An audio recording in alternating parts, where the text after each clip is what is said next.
que multidões vão crer e vão se converter. Alguns judeus, alguns gregos e algumas mulheres. Porque a salvação é para todos, Deus não faz exceção de pessoas. Só que alguns dos judeus desobedientes, movidos de inveja. Então a questão aqui não era se Paulo estava certo ou não, correto ou errado. A questão não era se ele conseguiu provar pela escritura ou não. A questão é que eles estavam movidos pela inveja. Com certeza eles perderam para o apóstolo Paulo no debate. Com certeza eles não puderam vencer o apóstolo Paulo na ciência, na sabedoria e no conhecimento da palavra. Mas ali eles não estavam interessados em ouvir a verdade. Eles estavam interessados em ganhar a discussão e em vencer. Eles queriam que a religião judaica deles ainda prevalecesse. Eles não estavam com o coração aberto para receber a verdade de Deus. Então, movidos por inveja, vão tomar consigo algumas pessoas, malandros, bandidos, vai juntar um povo, vai alvoroçar toda a cidade e vai entrar na casa de Jasson. Jasson era o dirigente daquela sinagoga, ele era o principal daquela sinagoga,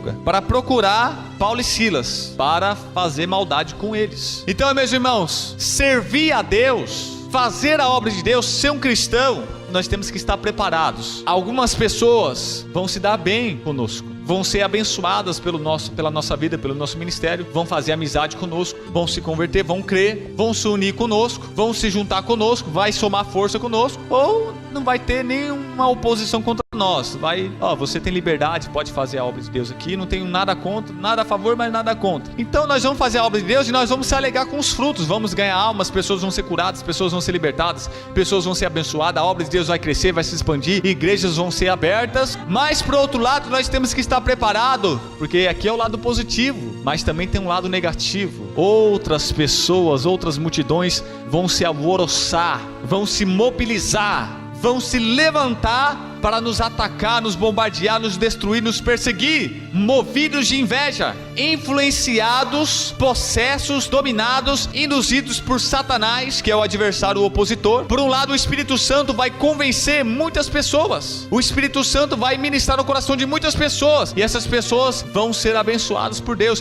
Por outro lado, Satanás vai mover corações de pessoas contra os cristãos, contra os servos e adoradores de Deus, e nós temos que estar preparados, meus irmãos. Nós vamos se empolgar pelos frutos e resultados das nossas obras feitas para Deus, mas nós podemos ficar abatidos e entristecidos pelos ataques e levantes do inimigo. Mas estejamos preparados, nós enfrentaremos isso. Terá sempre o lado positivo e o lado negativo, sempre teremos ganhos e percas, sempre teremos, meus irmãos, pessoas que vão se simpatizar, que nós faremos amizades, que não vamos ter problema nenhum, mas sempre vai ter aquelas pessoas que vão soltar os cachorros, vão bater a porta em nossa cara, vão nos xingar, vai tacar tomate, vai tacar pedra e vão falar mal de nós. Nós temos que estar preparados para que quando os frutos florescer, nós não viemos se orgulhar, mas dar glória a Deus.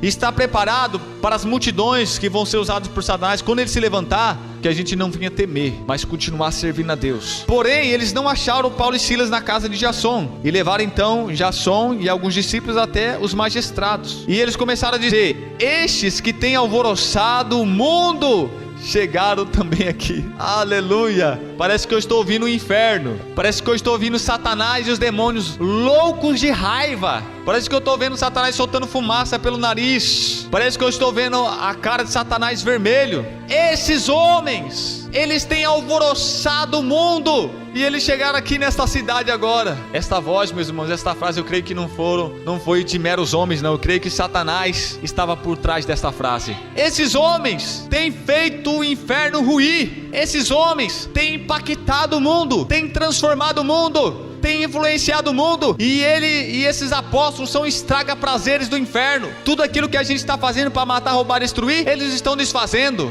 Aleluia. Esses homens têm feito uma confusão neste mundo. Mas é claro que os apóstolos estavam fazendo boas obras. As boas obras de Deus para o diabo são obras ruins. As boas obras de Deus para o diabo são ruins. Então, toda a missão e evangelismo do apóstolo Paulo e Silas, que é uma coisa boa para Deus e para as pessoas, para o inferno, esses homens que têm alvoroçado o mundo chegaram aqui em Tessalônica. Eles falaram para os juízes, advogados e magistrados daquela cidade, porque Paulo e Silas perturbaram uma cidade inteira. Paulo e Silas incomodaram o inferno. O inferno então vai se mobilizar contra Paulo e Silas, movendo as multidões furiosas, alvoroçadas, multidões indignadas, cheias de raiva, loucas, perturbadas, desejando matar e maltratar os apóstolos, movidos por inveja, movidos pelo inferno. Aleluia, louvado seja Deus. E cada um de nós, cada cristão também, cada um de nós salvos, temos incomodado o inferno, temos feito o inferno ruir, e Satanás está doido, nervoso e bravo, dizendo: esses crentes que tem perturbado por aí, vieram perturbar nesse lugar também, e nós vamos continuar incomodando o inferno, vamos continuar perturbando os demônios sim, nós estamos fazendo boas obras, nós estamos servindo a Deus, os incomodados que se mudem. Aleluia.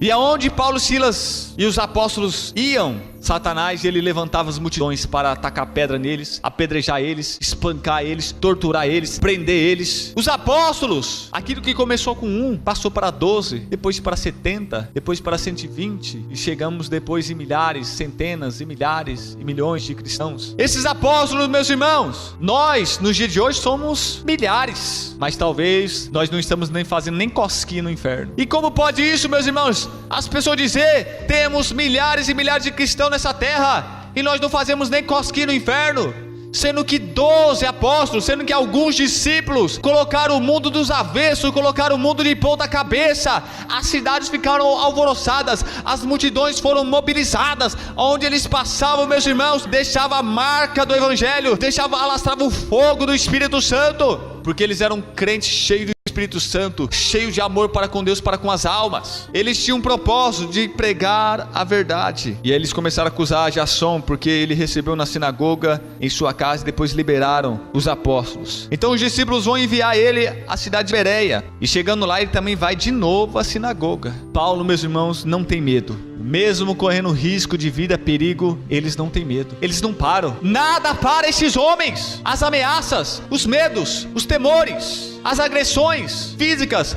verbais, as multidões alvoroçadas, enraivecidas, não estacionaram Paulo, não fizeram ele parar de servir a Deus, de fazer missões. A fé, meus irmãos, torna um cristão inabalável, indestrutível, torna um cristão invencível.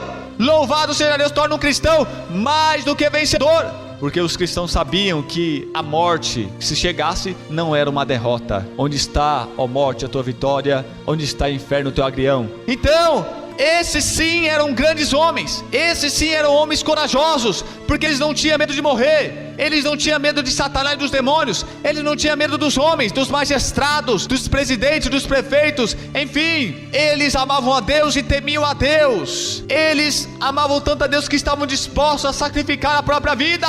Por isso a cidade e as multidões não frearam eles. E nós devemos ser que nem esses homens, nós devemos ser imitadores de Paulo, assim como ele foi de Cristo.